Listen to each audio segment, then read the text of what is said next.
Elements. Madam, let me start by this caveat by saying that I am the only intolerant politician in India in this house. The rest are paragon of virtue, beacon of free speech and upholders of justice.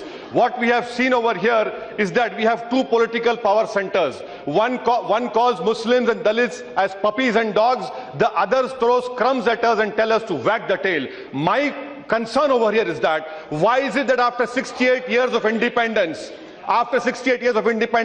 the Muslims cannot find or rent a house or a flat in any metropolitan city? Is this tolerance we're talking about? Why is it, madam, that my dropout rate and Dalit dropout rate starts at the age of 11? Is this dropout? Is this tolerance? Why is it that you open more police stations in Muslim ghettos than schools? Is this tolerance? Why is it that Juhapura and Govandi in Mumbai have become dumping yard of the city medical waste, not for schools of excellence? Why is it that out of 100 only 3 are Muslim graduates? Is this intolerance? People say we don't study. NSSO data of 2011 is there, which clearly says that 11% OBC Muslims having 10th class qualification get only 11% employment, the other get 23. Why is it, madam, that after 23 years of Babri Masjid, that the accused have got Padma Bhushan, but they have not been convicted? We have seen various governments, Congress government, UPI government, United Front government, NDA government. Is this tolerance? Let me ask a political intolerant question to this august house. Why is it, madam,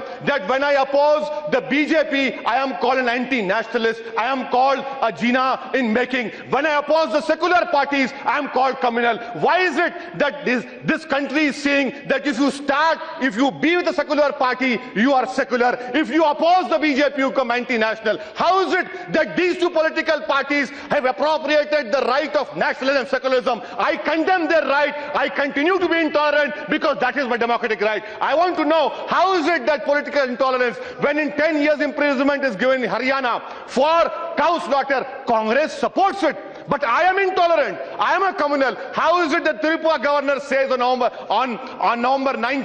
October 19 that free speech and tolerance can be celebrated if Muslims eat pork in the middle? Is this intolerance we're talking about? Madam Speaker, let me conclude by asking this very inconvenient, intolerant question to the government, that to the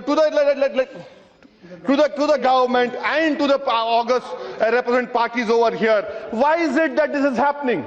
Why have you taken my right to dissent? Why cannot I give a speech in Karnataka? Why cannot I give a speech in Uttar Pradesh? And why is it that 22% of Muslims are in jail under trials? West Bengal 49%. Maharashtra 29%, UP 29%. Is this tolerance? Madam, I conclude by telling the government, the Home Minister asked for recommendations, suggestions. My suggestion to the Honorable Home Minister is, your pride was hurt when a wrong allegation was made. I commend you for showing your pride. But you see, for 69 years I have been called a Pakistani. What about my pride? Would you rise up and protect my pride?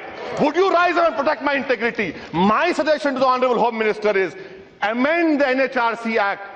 Given in the NHRC the power to inquire communal rights, so the responsibility can be fixed on the SP and DM. I would request you form in your internal security division a section which monitors Hindu fanatics. If you don't do that, see what is happening in Myanmar, in Sri Lanka, in Pakistan, in Bangladesh. We require stability. The third step, form an Equal Opportunities Commission. Fifth step, give constitutional status to NCM. And a request to all the House, you talk about ISIS and Wahhabism. Remember, ISIS is an evil ideology. You cannot break us down into Wahhabism, Sufism. You have to take the whole Muslim community, which right now the whole Islamic world is condemning ISIS. Remember one thing, that ISIS cannot be defeated by bombs. ISIS can be defeated by cerebral debate. This is what needs to be happen. Madam, I conclude my speech by quoting a शेर of Faiz said, तुझको कितनों का लहू चाहिए अर्ज़े वतन, जो तेरे अर्ज़े बेरंग को गुलनार करे, कितने आहों से तेरा कलेजा ठंडा होगा, कितने आंसुओं से तेरे सहराओं को गुलजार करे. Thank you, madam. Very good, thank you.